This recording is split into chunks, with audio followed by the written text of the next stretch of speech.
তো আজকের যে চ্যাপ্টার সেটা হচ্ছে understand the internal energy and enthalpy of gases. অর্থাৎ আমরা ইন্টারনাল এনার্জি এবং এনথালপি সম্পর্কে আমরা আজকে জ্ঞান অর্জন করব। আশা করি তোমরা পাশে থাকবে। ইন্টারনাল এনার্জি এবং এনথালপি কি, একটা গ্যাসের ইন্টারনাল এনার্জি এবং এনথালপি কি, সেটা আমরা আজকে এই পাঠ থেকে শিখব। দেখো, আজকে understanding internal energy and enthalpy of gases এই লেসন কি কি আছে, যে ইন্টারনাল এনার্জিটা কি, define internal energy and specific enthalpy, explain the internal energy of gases heated at constant volume and constant pressure। অর্থাৎ যখন ইন্টারনাল এনার্জিটা কনস্ট্যান্ট প্রেসার এবং constant volume, related between internal energy and enthalpy, explain Joule's law, solve problem on change of internal energy and enthalpy of gases। তো একটা ক্লাসে হয়তো সব কিছু কভার করা যাবে না, যেগুলি বাকি থাকে আমরা পরবর্তীতে এগুলি আলোচনা করব। আপাতত সামনে মিড টার্ম পরীক্ষা, আমাদের 6টা অধ্যায় শেষ করতে হবে। তোমরা আমার আলোচনা যেগুলি আছে, এগুলি যেগুলি আলোচনা করছি সেগুলো থেকে তোমাদের মিড টার্ম পরীক্ষা হবে। তোমরা আমার ক্লাসগুলি যারা লক্ষ্য করবে তারা বুঝতে পারবে যে আমার মিড টার্ম পরীক্ষাটা কোন ধাঁচের হবে বা কোন কোন কোন প্রশ্নগুলি আমার হবে। তো প্রিয় শিক্ষার্থী, তোমরা আমার ক্লাসে ঠিক মতো শুনতে পাচ্ছ কিনা একটু রেসপন্স করো। আমি তোমাদের কমেন্ট সেকশনে দিয়ে তোমার কমেন্টগুলি দেখব। এখন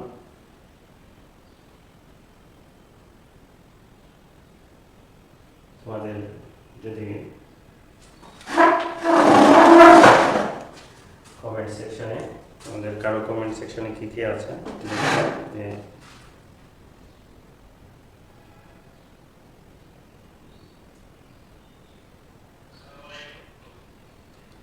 হ্যাঁ, তোমরা সবাই সব ঠিক আছে। নুসরাত জাহান, ওকে, থ্যাংক ইউ।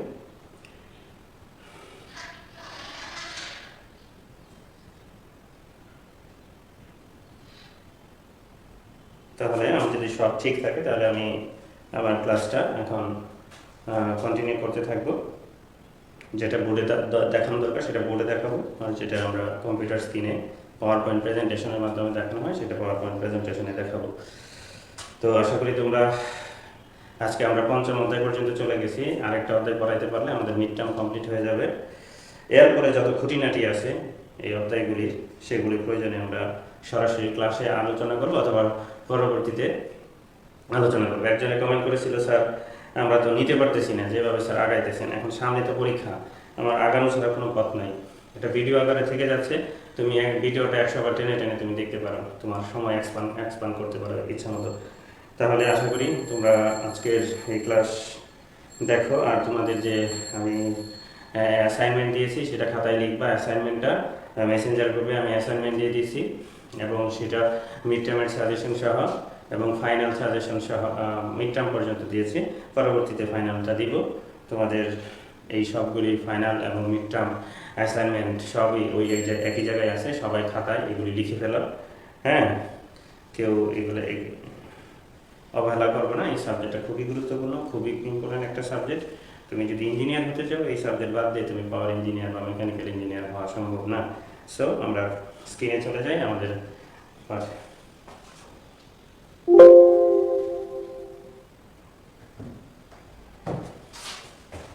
আর কোনো কমেন্ট থাকলে কমেন্ট সেকশনে কমেন্ট করো, বুঝতে না পারলে কমেন্টটা জানাও, ঠিক আছে? আমি কমেন্ট করবো, তোমাদের কমেন্ট গুলি আমি পড়তে থাকবো।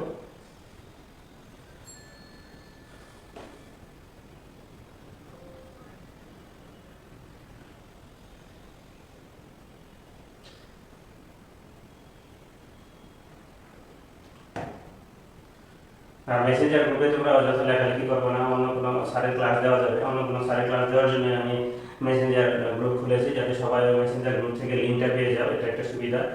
অর্থাৎ সর্বোপরি আমাদের সবার স্বার্থে যে কথাগুলি বলা যায় সেটা বলবা, তবে প্রাসঙ্গিক হতে হবে। হ্যাঁ, অপ্রাসঙ্গিক ইয়েস স্যার, জি স্যার, ওকে, মানে লাইক এগুলি দিবা না। তোমরা এখনো মেসেঞ্জার ব্যবহার করা আসলেই তোমরা যেভাবে তোমাদের বন্ধু বান্ধবের মধ্যে মেসেঞ্জার ব্যবহার করো সেটা করতেছো, কিন্তু মেসেঞ্জার গ্রুপ এখানে যেহেতু রেস্ট্রিক্টেড মেসেঞ্জার গ্রুপ, এখানে শুধুমাত্র লেখাপড়ার বিষয়ে, এবং বুঝতে হবে যে এটা লাইক দেওয়া যাবে না, হ্যাঁ, কমেন্ট করা যাবে না। যদি কোনো কথা থাকে সেটা সবার স্বার্থে যদি হয় সেটা বলতে পারবে। তো দেখো, আন্তর্নিহিত শক্তি সংজ্ঞা, যে সংজ্ঞা যাওয়ার আগে আমি চিত্র থেকে বোঝাই যে আমরা যদি এই জায়গায় হিট দিই, হিট দিলে কি হবে, এটা যদি পিস্টনটা যদি স্থির থাকে, স্থির থাকলে এর ভিতরে যত আমি হিট দিব সবগুলি এর ভিতরে তাপমাত্রা এবং চাপ বৃদ্ধিতে ব্যয় হবে।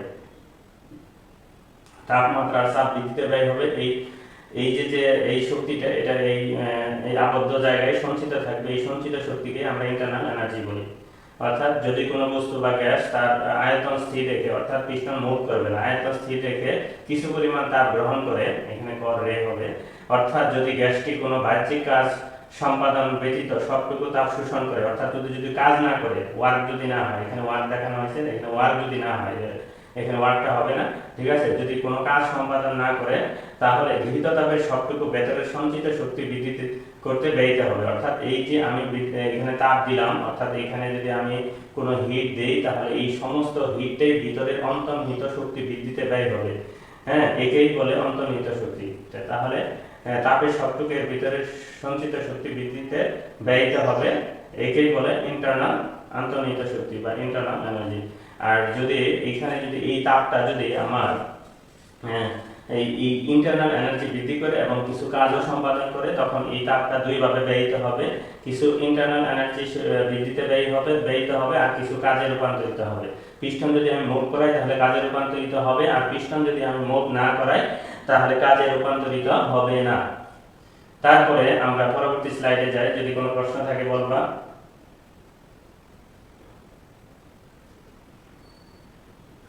দেখো,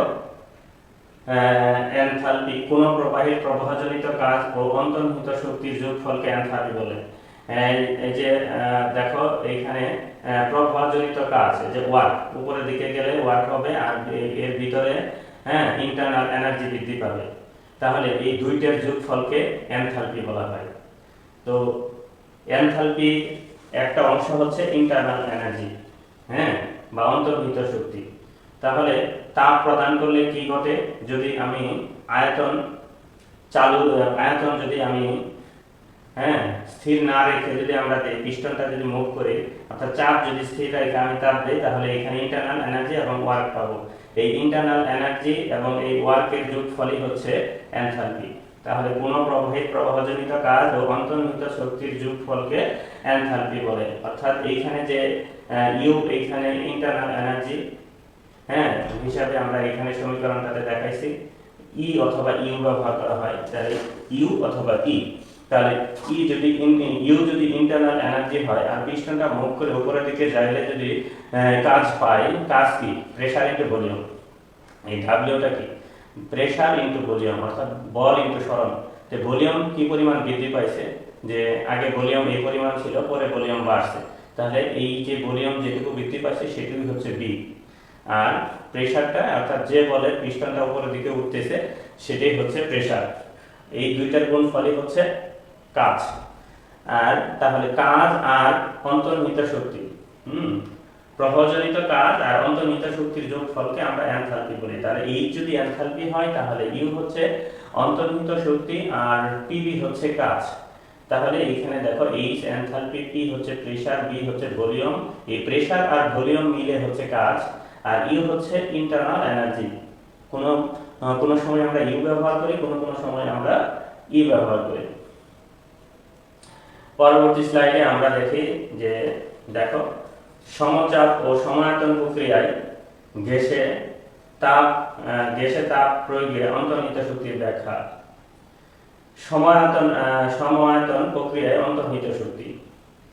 যদি দেখো, এই যে চিত্রটার দিকে লক্ষ্য করো, যে এই জায়গায় পিস্টনটা কিন্তু একদম পিন দিয়ে স্থির করা হয়েছে। পিস্টন কিন্তু ইচ্ছা করলে এখন আর মুভ করতে পারবে না। তাহলে এর ভিতরে যে গ্যাসটা, এটা আবদ্ধ হয়ে গেল এবং এই গ্যাসটা এই আয়তনে আবদ্ধ হয়ে গেল, অর্থাৎ আয়তন স্থির হয়ে গেল।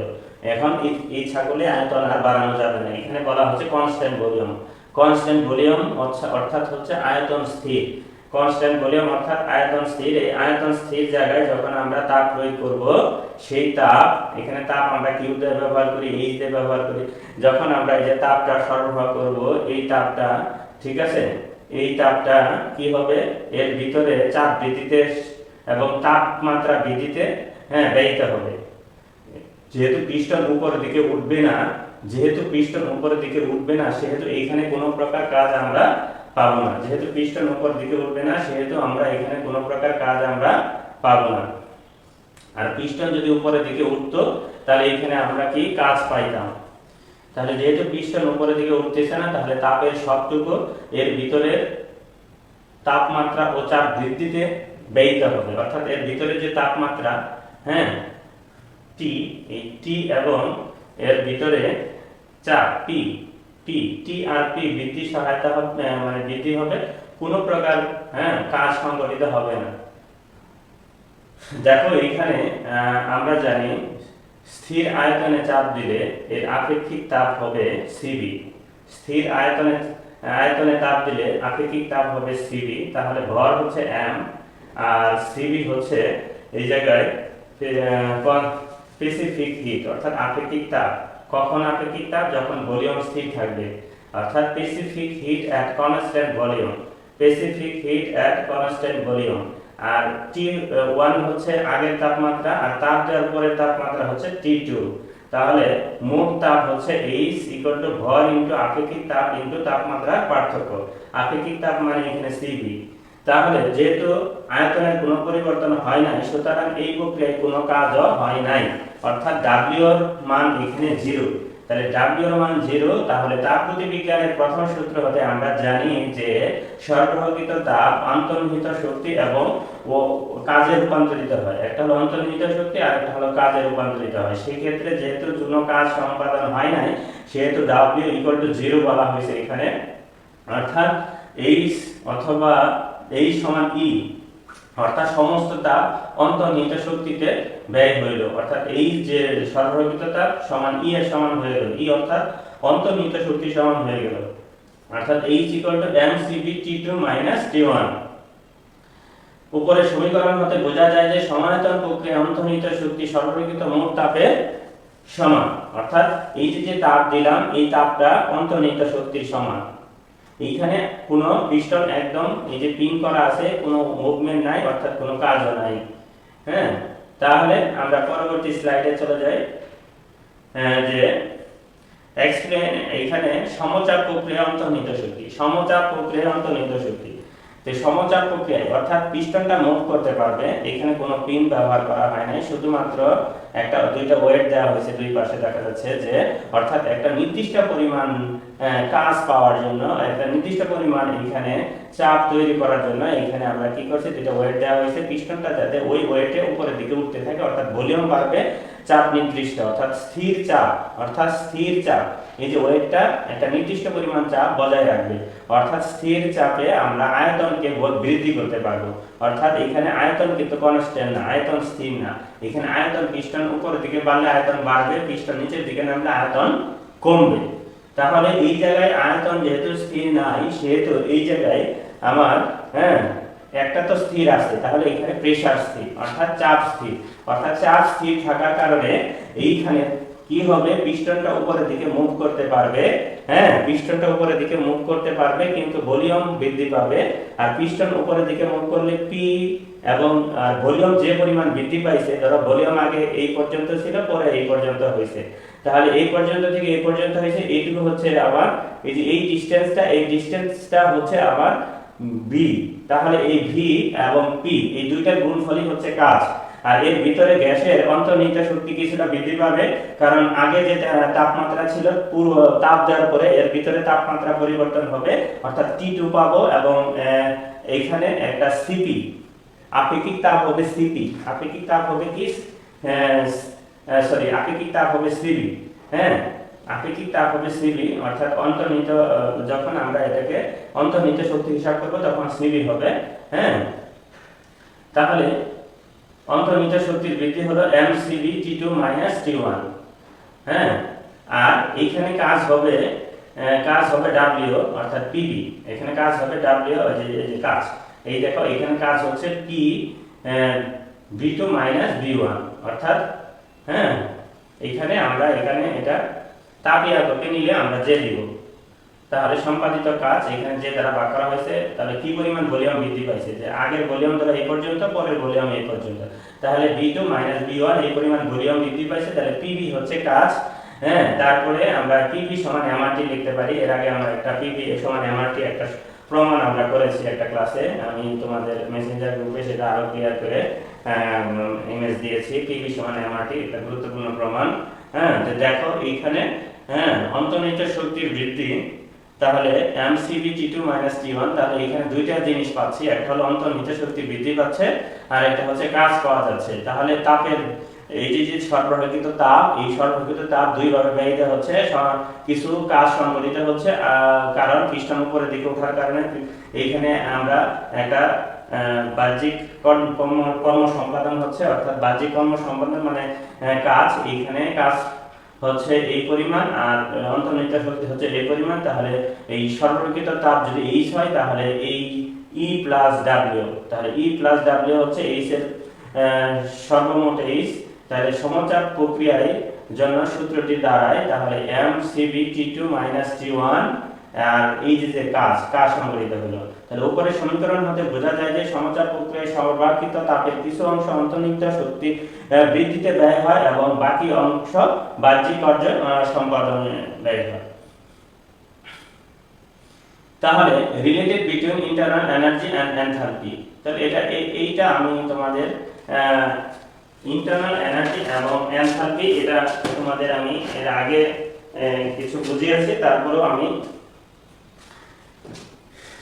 তারপরে আমি এখানে একটু বলে যাই, কিছু ভেরিয়েশন থাকুক। দেখো ইন্টারনাল এনার্জি এবং এনথালপি, ইন্টারনাল এনার্জি ও এনথালপি। তো এনথালপি হচ্ছে ইন্টারনাল এনার্জি, এনথালপি হচ্ছে H আর ইন্টারনাল এনার্জি হচ্ছে E অথবা U। তাহলে এই দুইটার মধ্যে সম্পর্ক কি, যখন কোনো জায়গায় আবদ্ধ করে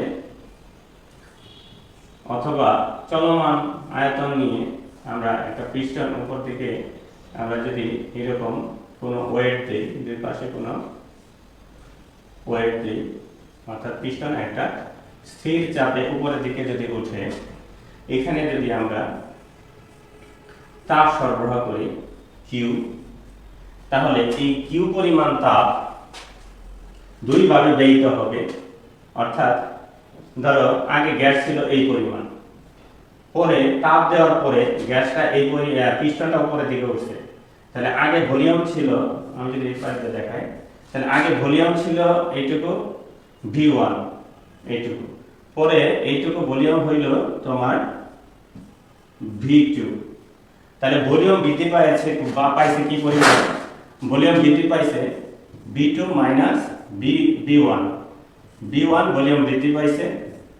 আর কি পরিমাণ, এই যে একটা নির্দিষ্ট পরিমাণ চাপে কিন্তু এটা আছে, একটা নির্দিষ্ট পরিমাণ প্রেসারে কিন্তু এই পিস্টনটা উপর দিকে উঠতেছে, তাহলে নির্দিষ্ট পরিমাণ প্রেসারে উপর দিকে উঠতেছে, একটা চাপ আছে, হ্যাঁ, নির্দিষ্ট পরিমাণ চাপে এই কাজটা হচ্ছে, নির্দিষ্ট পরিমাণ ওয়েটকে উপরের দিকে ওঠার জন্য, নির্দিষ্ট পরিমাণ ওজনকে উপরে ওঠার জন্য একটা প্রেসার ক্রিয়েট করতেছে পিস্টনকে উপরের দিকে।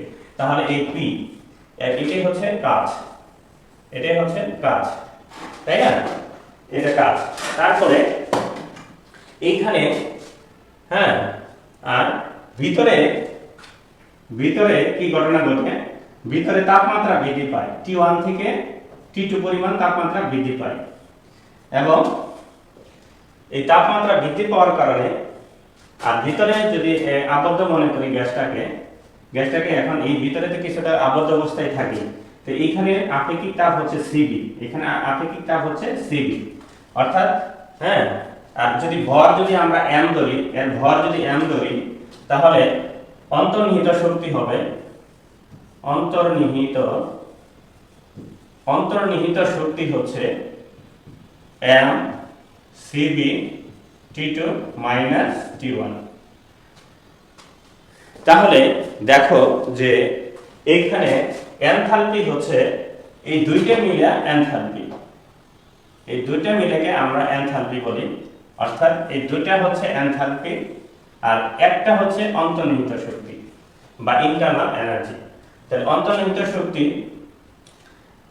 এই এনথালপির একটা অংশ, অন্তর্নিহিত শক্তি এনথালপির একটা অংশ। এই অংশটাকে আমরা ইন্টারনাল এনার্জি বা অন্তর্নিহিত শক্তি বা ইন্টারনাল এনার্জি বা ইন্টারনাল এনার্জি, ইংরেজিতে বলবো ইন্টারনাল এনার্জি, ঠিক আছে, ইন্টারনাল এনার্জি। এটাকে আমরা কি বলি, ই দিয়ে প্রকাশ করি, এটাকে আমরা ই দিয়ে প্রকাশ করি। তাহলে অন্তর্নিহিত শক্তি বা ইন্টারনাল এনার্জি সমান mcv t2 minus t1। t2 হচ্ছে চূড়ান্ত তাপমাত্রা অর্থাৎ তাপ দেওয়ার পরে, আর t1 হচ্ছে প্রাথমিক তাপমাত্রা। তাহলে কাজ তো বুঝলাম, কাজ হচ্ছে প্রেসার ইনটু ভলিউম। তাহলে আমরা ওয়ার্ক, এটাকে আমরা কি বলি, কাজ, কর্ম সম্পাদন W, আর ই হচ্ছে এটা। এখন এই দুইটার যোগফল অর্থাৎ W প্লাস ই, এটাই হচ্ছে এনথালপি। এনথালপি যদি H হয়, এনথালপি যদি H হয়, তাহলে আমরা এই সূত্র পাই, অর্থাৎ H equal to work done plus অন্তর্নিহিত শক্তি, অর্থাৎ কাজ প্লাস অন্তর্নিহিত শক্তি, ইন্টারনাল এনার্জি। তাহলে এনথালপি হচ্ছে দুইটার সমষ্টি, কাজ এবং ইন্টারনাল এনার্জি। আর ইন্টারনাল এনার্জি হচ্ছে এনথালপির একটা অংশ, ইন্টারনাল এনার্জি হচ্ছে এনথালপির একটা অংশ। তাহলে এই দুইটাই হচ্ছে এই দুইটা মানে রিলেশন। তাহলে দেখো related between internal energy and enthalpy, আমরা এইখানে এই কথাই বলা হয়েছে। পরবর্তী চ্যাপ্টারে আমরা যাব explain the Joule's law, the principle that the constant temperature and internal energy of an ideal gas is independent of volume. Real gases change their internal energy with volume as a result of intermolecular force. তোমাদের বইতে জোলস লটা আছে, এটা তোমরা দেখে নিও। তো আমরা এই পর্যায়ে আমরা যে আলোচনা করলাম, অনেকেই বলো স্যার বেশি পড়া হয়ে যায়, এজন্য আমি আলোচনা আজকে কমাই করলাম, অঙ্ক আজকে আর করাবো না, ঠিক আছে। তাহলে আমাদের যদি কারো কোনো এই আলোচনার যদি কারো কোনো কোশ্চেন থাকে, সেটা তোমরা এখন করতে পারো। তোমাদের এই কোশ্চেনের জবাব দেওয়ার জন্য আমি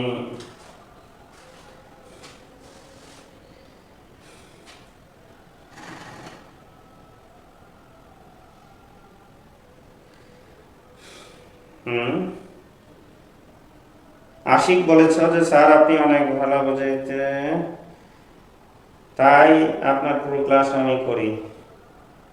ঠিক আছে, ধন্যবাদ আশিক যে তুমি আমার পুরো ক্লাসটা করো। ক্লাস করতেই হবে, ইঞ্জিনিয়ার হইতে গেলে আমাদের ইঞ্জিনিয়ারিং ক্লাস এবং পাশাপাশি রিলেটেড যে ম্যাথমেটিক্স, ফিজিক্স, কেমিস্ট্রি, এগুলি, অ্যাকাউন্টিং, এগুলোও শিখতে হবে। সব ক্লাসই গুরুত্বপূর্ণ। তুমি যখন একজন সাব অ্যাসিস্ট্যান্ট ইঞ্জিনিয়ার হবা অর্থাৎ উপসহকারী প্রকৌশলী হবা, তোমার অনেক দায়িত্ব থাকবে। তোমার হিসাব শাখা, তোমার জেনারেল শাখা, তোমার ইঞ্জিনিয়ারিং শাখা, সব কিছু তদারকি করতে হবে। এখন তাই ক্লাস ভালো করে করতে হবে। নুসরাত জি স্যার ভালো লাগছে, অল্প অল্প করে পড়াইলে মনে থাকবে। ঠিক আছে, আমি আর আজকে আর অত পড়াচ্ছি না। আমরা তো প্রায় শেষই করে ফেলছি, 5টা অধ্যায় শেষ করেছি। এই 5টা অধ্যায়ে 5টা ক্লাস, 6টা ক্লাস, একটা অধ্যায় দুইটা ক্লাস হয়েছে। প্রথম অধ্যায়ে আমরা দুইটা ক্লাস নিয়েছি। আমি কিন্তু একটা অধ্যায় একটা ক্লাসে শেষ করবো এরকম কোনো নিয়ত নিয়ে আমি পড়াইতেছি না। আমার কথা হচ্ছে যে আমার একটা ক্লাসে যতটুকু আলোচনা করা সম্ভব সেইটুকু আমি আলোচনা করতেছি। যদি একটা ক্লাসে একটা চ্যাপ্টারে একটা অধ্যায় যদি তোমার 2টা ক্লাস লাগে, আমি 2টা ক্লাসই করাবো। তারপরে তোমাদের যে বিষয়গুলি, তোমাদের যদি কোনো না বোঝার কিছু থাকে, তুমি যদি বুঝতে না পারো, তুমি যদি বারবার আমার ভিডিওটা দেখবা, তারপরে বুঝতে না পারলে তোমার মেসেঞ্জার গ্রুপ আছে, সেখানেও তুমি তোমার নিয়ে আমাকে বলতে পারো, ইনবক্সে আমাকে বলতে পারো। মেসেঞ্জার গ্রুপে যদি সার্বিক সবার সুবিধা হয়, এরকম কোনো তথ্য থাকে তাহলে দিবা। আমি যেটা বলছি, মেসেঞ্জার গ্রুপটা হচ্ছে সার্বিক, এখানে ব্যক্তিগত ব্যবহারের জন্য না। আমার ইনবক্স আছে, ইনবক্সে নক দিবা যদি কেউ যদি কোনো কিছু না বুঝো। তা ঠিক আছে, আজকে তোমাদের এই পর্যন্ত। যদি কারো ক্লাস না থাকে, কোনো প্রশ্ন না থাকে, তাহলে আমি তোমাদের আজকের এই ক্লাসে সবাইকে ধন্যবাদ জানিয়ে, সবার সুস্বাস্থ্য কামনা করে, সবাই নিরাপদ থাকো, স্বাস্থ্যবিধি মেনে সবাই বাসায় থাকো, বাইরে বের হয় না। বাইরে বের হলে স্বাস্থ্যবিধি মেনে তোমরা বের হওয়ার চেষ্টা করবা। সবাই সুস্থ থাকো, এই শুভকামনায় আজকের ক্লাস আমি এখানে শেষ করার জন্য চিন্তা ভাবনা করছি। সবাইকে ধন্যবাদ।